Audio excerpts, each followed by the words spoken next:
ว้าวเยอะมากนี่ลูกค้าคนไทยว้าว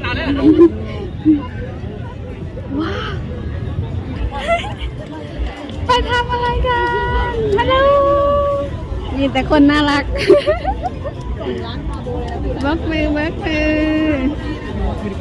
โอ้เร็วมาก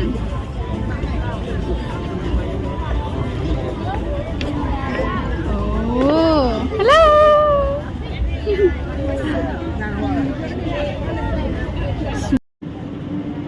สบายดีพี่เอฟซี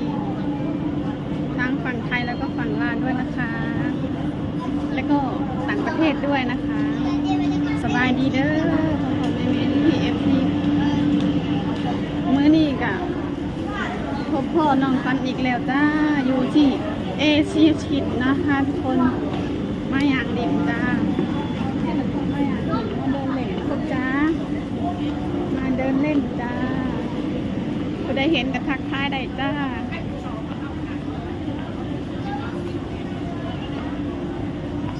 เสื้อผ้าไม่แต่ตัวงามแต่น้องควันผมมีเงินซื้อดอกเดี๋ยวเนาะเดี๋ยวน้องควันซื้อให้เบิ่งข้างล่างแล้วจ้าทุกคนงามเลยมาตอนใดกะงามมาเธอได้กะงามคือกันเนาะเลยกะคนหลายเนาะนักท่องเที่ยวหลายนะคะทุกคนนักท่องเที่ยวก็หลายบรรยากาศก็ดี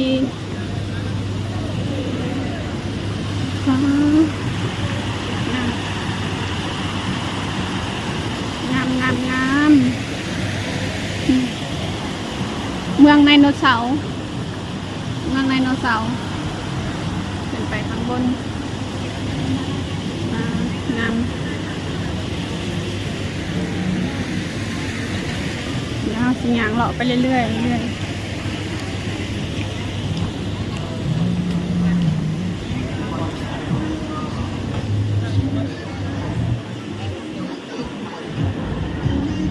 ี่งามเลยทุกคน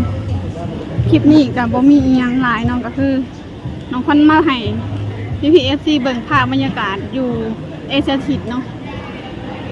มาให้เบิ่งภาพบรรยากาศอยู่เอเชียทิดว่างามสำใดเนาะประมาณนี่ก็คืออยู่เอเชียทิดมีแต่ชาวต่างชาติเต็มทุกคนหลายแฮง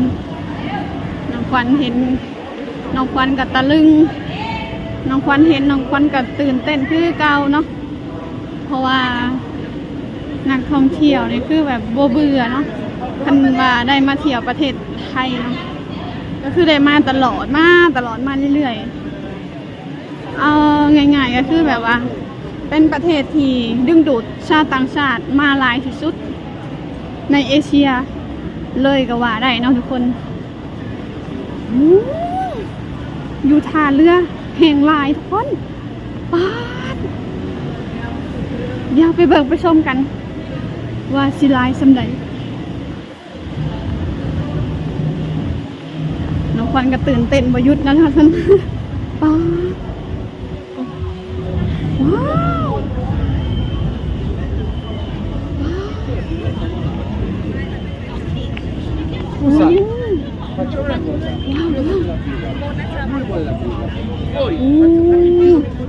ชุดเมืองคนหลายแห่งคน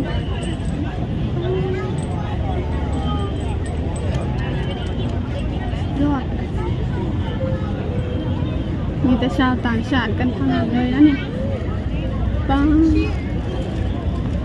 ยืนถ่ายรูปกันยกใหญ่เลยว้าวเยอะมากนี่ลูกค้าคนไทยว้า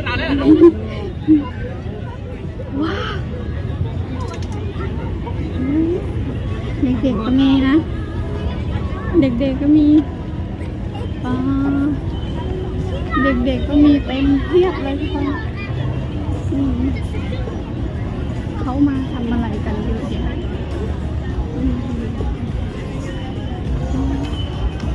ก็จะมาเห็นอย่างกันทุกคน เจอผู้สาวแล้วเจอผู้สาว โอ้ยไอ้แรงให้ไปขาดอยู่นี่ไม่ใช่แบบว่า สบายดีนะเมีย ไอ้แรงให้คุณเลือกทันได้เราว่าสิโหดเลยเหร ส อบ ายดี สบายดีสาวขวัญ น้อง เด็กสีสาวขวัญน้ำ มิ เลือ มี่ จ้า ว่าสิบมาแล้วคิดฮอดเนาะ แล้วเตะนะว่าผมมา เอาคิดฮอดกันยังหว่าหรือว่าจะให้กราฟก่อน ไอ้แรงว่าให้ขึ้นเลือกครับ นี่นะขึ้นตรงนี้แหละ แล้วโหด เราหันไปถ่ายอยู่ไซล่ะว้าบางแม่คนหลายเลยเธอ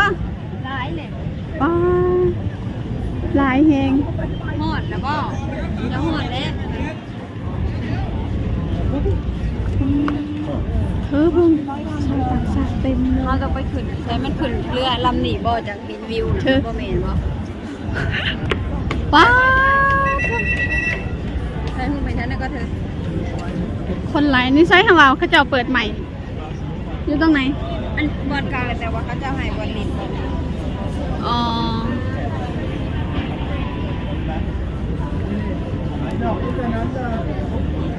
อ๋อ ติน ว่าไงหาแหละอิ่ม ขยันถ่ายรูปให้ฉันหน่อย โอ้ยฉันอ่านคลิปอยู่อย่ามาซ่อ หยุดไปแป๊บเดียว จะซ่อทำไมเนี่ย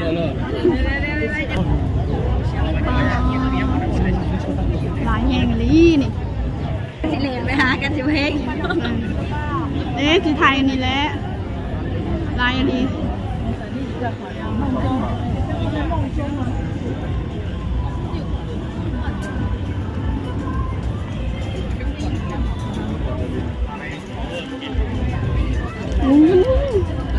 เด็กๆฮัลโหลไปทำอะไรกันฮัลโหลมีแต่คนน่ารักเบิกมือโอ้เร็วมาก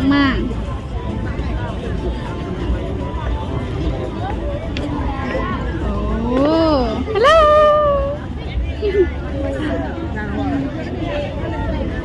สวยสุดยอดทุกคนเยอะจริงๆ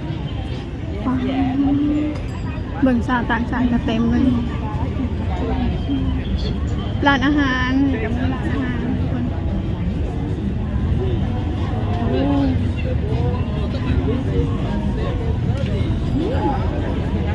สุดยอด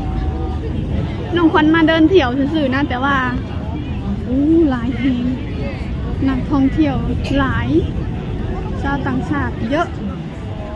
มากสุดยอดมาเธอใดกะบ่ผิดหวังเพราะว่ามันเป็นแหล่งที่ชาวต่างชาติเป็นหมักเนาะหรือว่าเป็นที่นิยมของคนต่างชาติหรือว่าของคนไทยเนาะแต่ว่าส่วนมากก็จะมีแต่ชาวต่างชาติหลายกว่าเนาะชาวต่างชาติในค่อนข้างที่จะหลายที่สุดอยู่ในประเทศไทยหรือว่าอยู่ในสถานที่ท่องเที่ยวต่างๆในเพิ่นการอคิวเนาะรอคิวขึ้นเรือ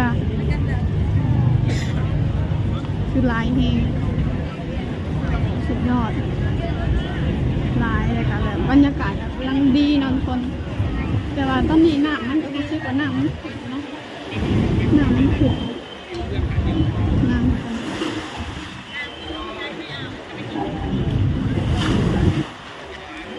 ำมันขุ่นเลยค่ะ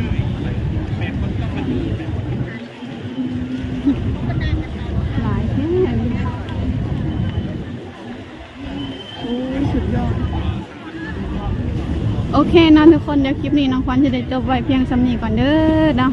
พบกันใหม่คลิปหน้าเด้อว่าน้องควันน่ะสีอัปเดตอีหยังลงหรือว่าสีถ่ายคลิปอีหยังให้พี่ๆ FC ได้เบิ่งได้ชมกันเนาะก็อย่าลืมเข้าไปกดติดตามหรือว่ากดไลค์ Subscribe ให้น้องควันในเด้อนะก็เพื่อเป็นกำลังใจที่ดีก็คือบ่เลื่อนผ่านโฆษณาน้องควันเด้อจ้าก็คลิปนี้น้องควันก็สิขอกล่าวคำว่าสบายดีสวัสดีค่ะ